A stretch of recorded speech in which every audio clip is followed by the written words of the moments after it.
Salut, c'est Jennifer, j'espère que tu vas bien. Je te souhaite la bienvenue sur ma chaîne YouTube Jenny Jen Fitness. Dans cette chaîne, on va vraiment aborder tout ce qui est en relation avec le sport, l'entraînement, l'alimentation, nutrition, perte de poids. Je tiens aussi à aborder certains aspects bien-être, des topics un peu plus liés aux troubles du comportement alimentaire. Donc voilà, si c'est des sujets qui te parlent et que ça t'intéresse, je t'invite déjà à lâcher un like, à t'abonner, à partager. À la fin de la vidéo, n'hésite pas à me faire un retour, que ce soit en privé, sur mes réseaux, je les mettrai dans ma bio. Sinon, tu peux aussi lâcher un commentaire. J'adore échanger, j'adore débattre, tant que c'est dans le respect et la politesse. Pour ce premier sujet, j'ai décidé de d'aborder plus en profondeur certains mythes alimentaires qui sont encore bien présents et polluent bien notre façon de penser. Du coup, ce que j'ai fait, c'est que ces 2 dernières semaines, j'ai demandé à tous mes clients en privé, je leur ai demandé de me donner une préconception qu'ils ont sur l'alimentation ou un mythe quoi, quelque chose qu'ils ont entendu un certain nombre de fois et qui leur est resté et qu'ils appliquent. Suite à ça, j'ai essayé de faire une synthèse de tous les sujets et du coup aujourd'hui je vais aborder les 5 sujets qui reviennent le plus. Donc, sans attendre, on commence avec le premier. Du coup, le premier sujet que j'entends le plus, c'est manger des carbs le soir fait grossir. Et j'arrive pas à faire le roulement de tambour. Et c'est faux. Non, manger des carbs le soir ne fait pas grossir. Je pense qu'on en parle de plus en plus. Est-ce que la seule vraie variable importante dans le cadre d'une perte de poids ou prise de poids, c'est la balance énergétique, donc à savoir les calories que l'on va consommer au long de la journée versus les calories que l'on va dépenser. Donc c'est pas le fait de manger des carbs le soir qui fait grossir, mais ce serait plutôt le fait de manger trop de calories, surtout tout au long de la journée, qui ferait grossir.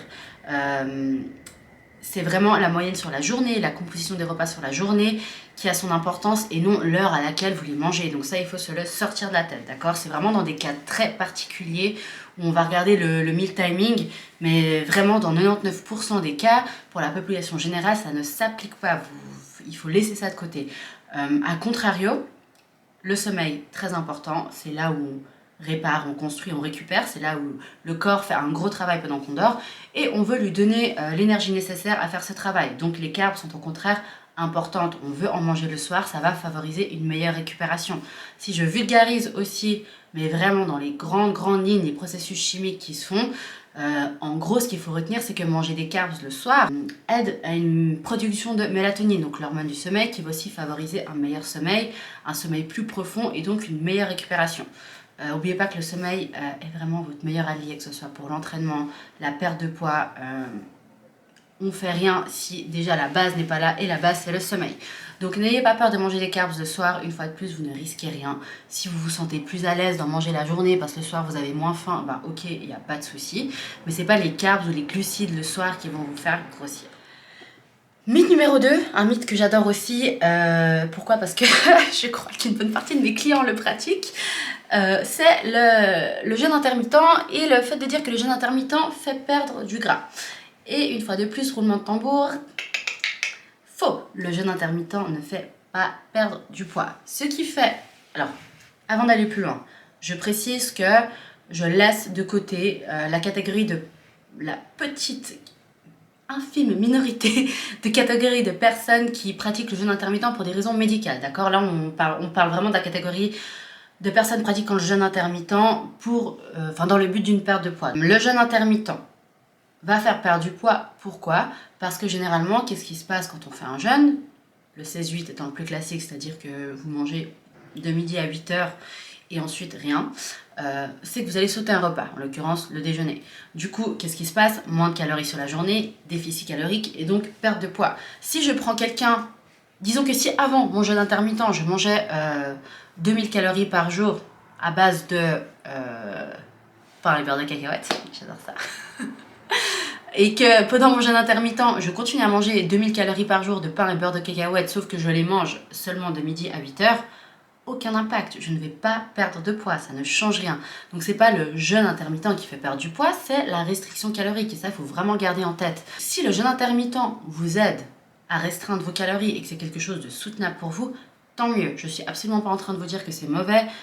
du tout. Je vous dis juste qu'il y a peut-être d'autres façons plus douces ou plus tenable que le jeûne intermittent pour arriver à ces déficits caloriques. Ce que je vois souvent avec les personnes qui pratiquent le jeûne intermittent, c'est que déjà c'est pas une pratique qu'ils vont tenir dans le long terme. Et ça c'est ma règle d'or avec tous les clients. On veut pas faire des choses qu'on ne tient pas sur le long terme. Des choses trop extrêmes qu'on tient seulement sur 2 ou 3 mois, ça ne sert à rien. Donc comme je disais, voyez le jeûne intermittent comme un outil. S'il est agréable pour vous, je vous encourage à continuer. Au final, peu importe la diète que vous pratiquez, si elle vous aide et qu'elle est agréable pour vous et pas dangereuse pour votre santé, voilà, c'est un outil comme un autre pour être en déficit calorique. Gardez juste en tête que vous pouvez obtenir exactement le même résultat en mangeant tout au long de la journée. Et je vois souvent avec certains clients qui pratiquent le jeûne intermittent, certains y arrivent très facilement parce qu'ils ont pour habitude de ne pas déjeuner ou qu'ils n'ont pas faim le matin. D'autres, typiquement moi, qui ont plutôt tendance à avoir faim au déjeuner, c'est contraignant de se retenir de manger jusqu'à 11h, midi, peu importe. Du coup, il se passe quoi quand c'est l'heure de manger? Bam, all out, et c'est des gens qui vont surmanger ou manger trop. Donc au final, il n'y a même pas les raisons escomptées, et puis on commence à avoir des pensées un peu parasites sur la nourriture, à se demander quand est-ce qu'on va manger, qu'est-ce que je vais manger, j'ai faim, j'ai faim, j'ai faim. Donc voilà, prenez juste la méthode qui est la plus adaptée pour vous, stick with it, mais pas de contre-indication, juste que non, ce n'est pas le jeûne, la méthode miracle, c'est la restriction calorique.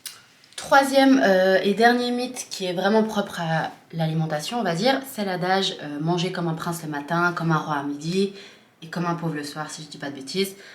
Ça aussi, je l'entends souvent. Je vais pas trop m'étaler là-dessus parce que ça rejoint pas mal ce qu'on a dit sur manger des carbs le soir. C'est-à-dire qu'au final, c'est le total calorique sur la journée, le total et la qualité de vos calories que vous avez sur la journée qui a son importance. L'heure à laquelle vous la mangez, on s'en fout. Que vous la mangez à 7h, midi, 23h, ça n'a pas d'importance. C'est vraiment se concentrer là-dessus, c'est se concentrer sur la pointe de la pyramide, comme on dit, alors que la base n'est déjà pas là.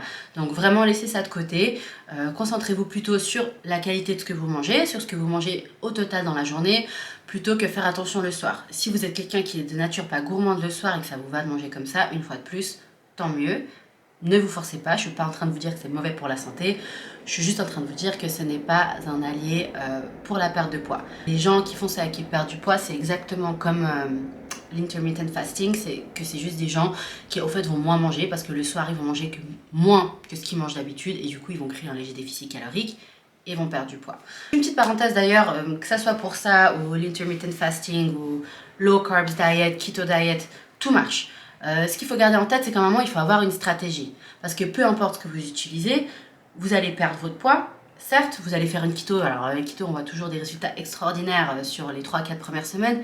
Et après quoi? C'est quoi votre stratégie pour continuer à perdre si vous devez continuer à perdre, stabiliser, augmenter votre métabolisme basal? C'est là où c'est important de se renseigner, dans l'idéal d'être suivi, d'avoir une stratégie en place en vue de vos objectifs. Donc gardez en tête que peu importe ce que vous faites, vous voulez avoir une stratégie. Je vous inviterai toujours à consulter un professionnel pour ça. Je sais que c'est un budget, maintenant c'est un budget, un investissement personnel, un budget pour votre santé, donc je pense qu'il fait tout son sens. Ça, c'est les priorités de chacun. Mais bon, mythe sur la perte de poids, on va dire. Avec ce que j'adore le plus. Oui, mais Jen, ce matin, je suis venue et j'ai fait du cardio à jeun. Ok, le cardio à jeûne ne fait pas brûler plus de gras ou perdre plus de calories. Il faut faire la distinction. Si on prend deux sujets, Marie qui va faire 1 heure de cardio à une intensité plus ou moins soutenue et Jean qui va faire 1 heure de muscu. Ok, Marie sur son heure de cardio va peut-être brûler un peu plus que Jean, mais Jean construit de la masse musculaire, Jean a une masse musculaire à soutenir. Jean va être beaucoup plus demandant en termes d'énergie tout au long de la journée. A contrario, Marie qui fait que du cardio aura beaucoup moins de masse musculaire et donc aura un métabolisme basal beaucoup plus faible. Maintenant, le cardio à jeûne ne va pas avoir un impact sur votre perte de poids. Au contraire, et là je vous mettrai le lien de l'étude en bio, ils ont fait une étude, si je ne dis pas de bêtises, en 2020, donc assez récent, en prenant 3 types de sujets. Donc il y avait un groupe de personnes qui mangeaient le matin avant l'entraînement et après l'entraînement, un groupe de personnes qui ne mangeaient pas avant l'entraînement mais juste après l'entraînement, et un groupe de personnes qui ne mangeaient pas avant et qui ne mangeaient pas après. Ce qu'ils ont remarqué, c'est qu'au niveau perte de poids, il n'y a pas eu de différence notoire entre les 3 groupes. Par contre, les 2 groupes ne mangeant pas avant la séance d'entraînement avaient un métabolisme basal moins performant le reste de la journée, donc ils brûlaient moins de calories le reste de la journée. Ça fait que les calories économisées le matin étaient compensées par la suite. Ils ont aussi remarqué que le groupe qui ne mangeait pas avant, peu importe s'il mangeait après ou pas, était souvent un groupe qui avait plus faim le reste de la journée et qui avait tendance à surconsommer en termes de calories. Et enfin, très intéressant aussi à noter, les groupes qui ne mangeaient pas avant l'entraînement ont aussi, donc dans la perte de poids totale, c'est un groupe où il y a eu beaucoup plus d'impact sur la perte de masse maigre, sur la perte musculaire. Donc, ce qui est évidemment pas le but, comme vous savez, ou peut-être pas, mais quand on perd du poids, on a une perte de musculaire qui est inévitable, qui peut varier de plus ou moins 5 à 10%, enfin une fois de plus ça dépend du contexte. Voilà, le fait de faire du sport à jeun n'est pas quelque chose qui va favoriser le maintien de cette masse musculaire. Si vous lisez, enfin si vous comprenez bien l'anglais, je vous invite vraiment à aller lire cette étude. Elle est très précise et très détaillée et très intéressante. Et dernier sujet que j'aborderai aujourd'hui sur la perte de poids, le cardio fait perdre plus de poids que la musculation. Et c'est faux. Comme je l'ai dit avant, dans la thématique du cardio à jeûne, à l'instant T, le cardio va permettre de brûler plus qu'un entraînement en musculation. Par contre, c'est pas quelque chose qui va favoriser une production de masse musculaire. Et donc, c'est pas quelque chose qui va faire qu'à terme, vous soyez plus demandant en termes d'énergie au cours de la journée. En ce moment, c'est très en vogue de parler de métabolisme ralenti, métabolisme rapide, bref. Ce qui est sûr, c'est que si on veut booster son métabolisme, ça fera l'objet d'une autre vidéo, on veut construire de la masse musculaire. Construire de la masse musculaire est demandant. C'est demandant pour le corps de soutenir et c'est comme ça qu'on peut augmenter les calories qu'on mange au cours de la journée sans prendre de poids. Donc dans le meilleur des mondes, on veut avoir les deux. Je suis pas en train de vous dire que on veut pas faire de cardio, absolument pas. Le cardio est très important pour la santé. Je suis juste en train de vous dire que le cardio est un outil comme un autre pour votre dépense énergétique. Vous pouvez l'utiliser, c'est un très bon outil, mais ce n'est pas la solution magique. On ne peut pas mettre de côté l'entraînement en musculation. On veut au contraire avoir une combinaison des deux. Donc voilà, gardez ça en tête. Je ne vais pas m'étaler là-dessus, on en a déjà parlé, mais le cardio, outil comme un autre, pour perdre du poids, pas plus efficace que la musculation.